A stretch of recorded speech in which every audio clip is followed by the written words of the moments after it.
दोस्तों, बार बार संकेत देने के बाद भी शिष्य गुरु की बात टालता रहा और देखते ही देखते एक दिन शिष्य और उन गुरु की जान पर बनाई। शिष्य ने गुरु से कहा, हेकड़ी है, यह मेरी गलती है और मेरी गलती के कारण यह सब हो रहा है। आप मुझे सजा दीजिए और मुझे यह भी समझाइए कि आखिर हम कामों को क्यों टालते हैं। गुरु ने कहा, नहीं, इस पर मैं तुम्हें कुछ नहीं समझाऊंगा, बल्कि इस बार तुम खुद ही अपने मन के भीतर जाकर खुद को जानो और मुझे भी उपदेश दो कि आखिर कोई भी व्यक्ति अपने जीवन के जरूरी काम को क्यों टालता है। यह कहानी है एक गुरु और दो शिष्यों की। गुरु और शिष्य पहाड़ की तलहटी में एक छोटी सी कुटिया में रहा करते थे। एक दिन उन गुरु ने अपने दोनों शिष्यों को अपने पास बुलाया और उनसे कहने लगे, देखो, हमारे पास चावल है तो बहुत जल्द खत्म होने वाला है और बहुत ही जल्द वर्षा का मौसम भी आने वाला है। इसीलिए मैं चाहता हूं कि तुम दोनों कल ही गांव के लिए निकल पड़े और वहां से चावल खरीद कर लाओ। दोनों शिष्यों ने गुरु की बात मान ली और वे दोनों अगली सुबह सूरज की पहली किरण के साथ ही गांव की ओर निकल पड़े। लेकिन केवल कुछ ही समय के बाद वे दोनों शिष्य वापस आश्रम लौट आए।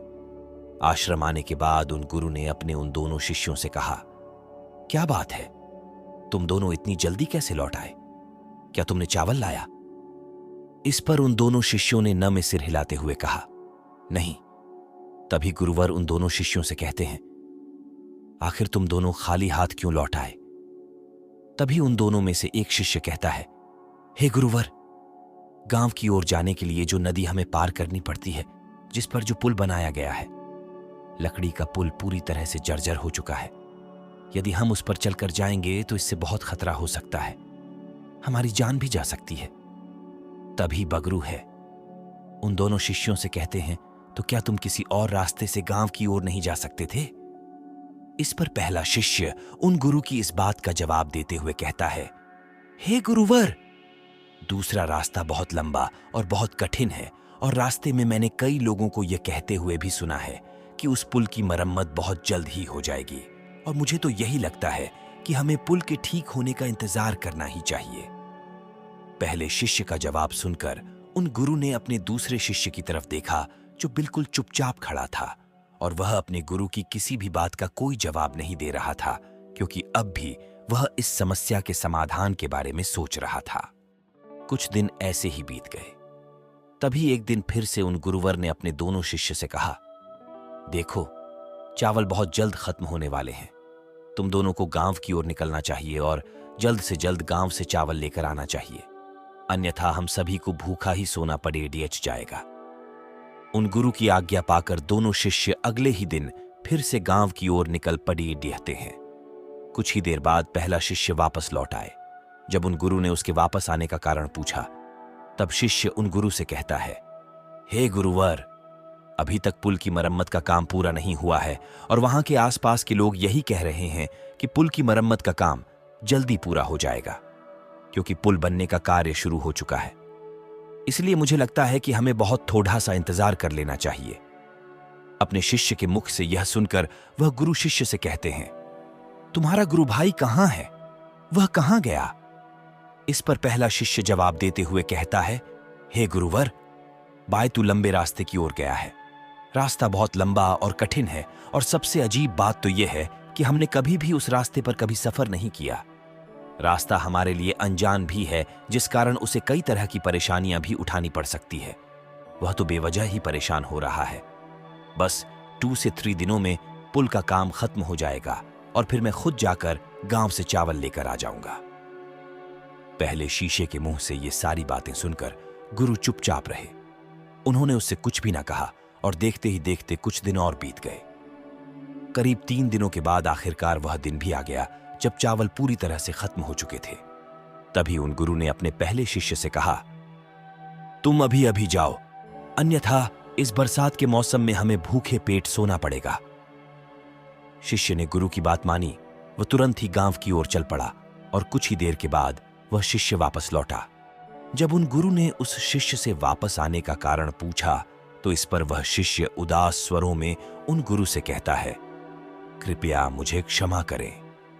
पुल तो पूरी तरह से बनकर तैयार था, लेकिन इतनी बारिश के कारण वह पुल फिर से टूट गया। उस नदी में बाढ़ आ चुकी है। चारों तरफ केवल पानी ही पानी है। और सुनने में तो यह भी आ रहा है कि जिस लंबे रास्ते की आप बात कर रहे थे, वह लंबा रास्ता भी पानी के कारण पूरी तरह से बंद हो चुका है। हे गुरुवर, मुझे क्षमा करें, मेरे ही कारण आज आपको भूखा सोना पड़ेगा। उस रात वशिष्ठ और गुरुवर दोनों ही भूखे सो गए और उस दिन के करीब 2 दिनों बाद दूसरा शिष्य गांव से वापस लौट आया। शिष्य अपने साथ चावल के साथ और भी बाकी सामान भी लेकर आया था। यदि पहला शिष्य तुरंत दौड़ता हुआ गुरु के पास गया और उनसे कहने लगा, गुरुवर मुझे क्षमा करें, लेकिन मेरी ही गलती के कारण आपको 2 रातों तक भूखा सोना पड़ा। लेकिन अब ऐसा नहीं होगा। मेरा गुरु भाई आ चुका है और वह अपने साथ चावल और अन्य बाकी सामग्री भी लेकर आया है। यदि वह जल्दी न लौटता तो बहुत मुसीबत उठानी पड़ जाती। हे गुरुवर, मुझसे बहुत बड़ी गलती हो गई, मुझे सजा दीजिए, मुझे उपदेश दीजिए।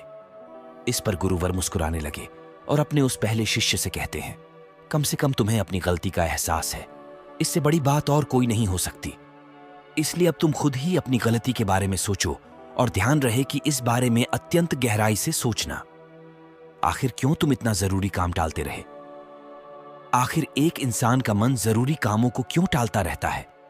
और जब तुम इस प्रश्न का जवाब जान लो, तब तुम मुझे उपदेश देना। यही तुम्हारी शिक्षा और यही तुम्हारा प्रायश्चित होगा। गुरु की आज्ञा अनुसार पहला शिष्य उस बारे में सोचता रहा। वह पूरी रात सो नहीं पाए।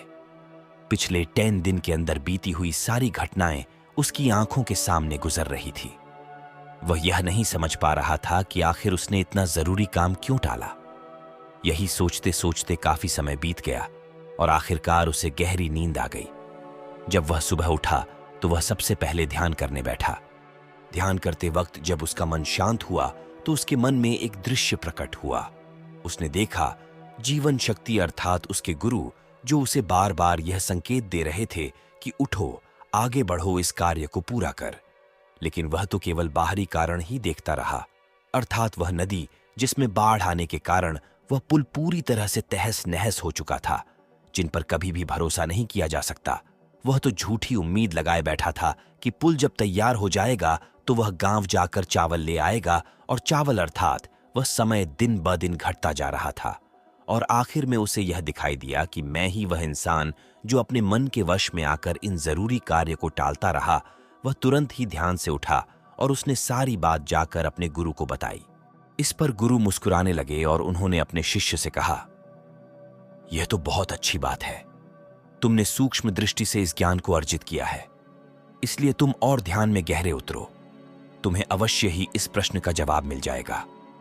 शिष्य एक बार फिर से बैठकर यह सोचने लगा कि चावल लाना अत्यधिक जरूरी काम था, फिर भी मैं उस कार्य को क्यों टालता रहा। शिष्य एक बार फिर से ध्यान में बैठ गया और तब उसने यह महसूस किया कि हमारा बड़ी डरा बोलापन ही हमारी बुद्धि के विपरीत काम करता है और शांति में ही उत्तर प्रकट होते हैं। अर्थात जब हम किसी कार्य को करना चाहते हैं तो उससे पहले हम बाहरी कारण को देखते हैं, क्योंकि हमारा मन बहुत आलसी है और उसे आराम चाहिए, जिस कारण वह तरह तरह की तरकीबें खोजता है, तरह तरह के बहाने खोजता है ताकि हमें वह कार्य न करना पड़ी देहे, और इसी कारण वह तरह तरह के उत्तर भी प्रकट करता है।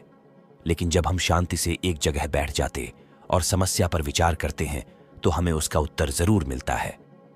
वह कुछ देर और इसी तरह से ध्यान में बैठा रहा। तभी उसके भीतर एक आवाज आई कि मन कठिन काम को इसलिए टालता है क्योंकि उसे अंदर ही अंदर यह लगता है कि वह इस कार्य को नहीं कर सकता। यह कार्य करके उसे कोई लाभ नहीं होने वाला, जिस कारण वह हमारे भीतर तरह तरह की तरकीबें और तरह तरह के बहाने पैदा करता है और हम उस कार्य से बचना चाहते हैं। इसी कारण हम उस कार्य को टालने लगते हैं। तभी उस शिष्य ने एक और बात का अनुभव किया। वह मन ही मन सोच रहा था कि जिस लंबे रास्ते की बात गुरुवर कर रहे हैं, वह रास्ता तो बहुत कठिन और लंबा है। उस रास्ते पर मैं नहीं चल पाऊंगा, क्योंकि मैं मेहनत करने से बचना चाहता था। मैं उतने लंबे रास्ते से गांव जाने के लिए बसना चाहता था। कुछ देर और शांत रहने के बाद शिष्य अपने आप ही अपने मन से ही कहता है, शायद उस रास्ते पर उस जंगल से भी मुझे डर लग रहा था, जहां पर चोर और जंगली जानवर रहते हैं। इसी कारण मेरा मन कम जोखिम वाले रास्ते को अपनाना चाहता था, अर्थात वह पुल। और इसी कारण मैं उस पुल के बनने का इंतजार भी कर रहा था। तभी उसे इस बात का एहसास हुआ कि काम टालने के पीछे जो डर होता है वह हमारे अंतर्मन में ही छिपा होता है। ध्यान में और गहराई में उतरने की वजह से शिष्य ने एक और साफ साफ दृश्य देखा। उस दृश्य में उसने यह देखा कि जो सबसे कम जोखिम वाला रास्ता था, अर्थात वह पुल जो सफर शुरू होने के पहले तो दिखता है, जिससे हमें यह एहसास होता है कि हम बहुत जल्द उस कार्य को कर लेंगे। यह कार्य इस पुल के द्वारा बहुत आसान हो जाएगा, लेकिन वास्तविकता में वह पुल हमारे डर का ही एक प्रतिबिंब है। इसका अर्थ यह हुआ कि हमें खुद पर ही शक है।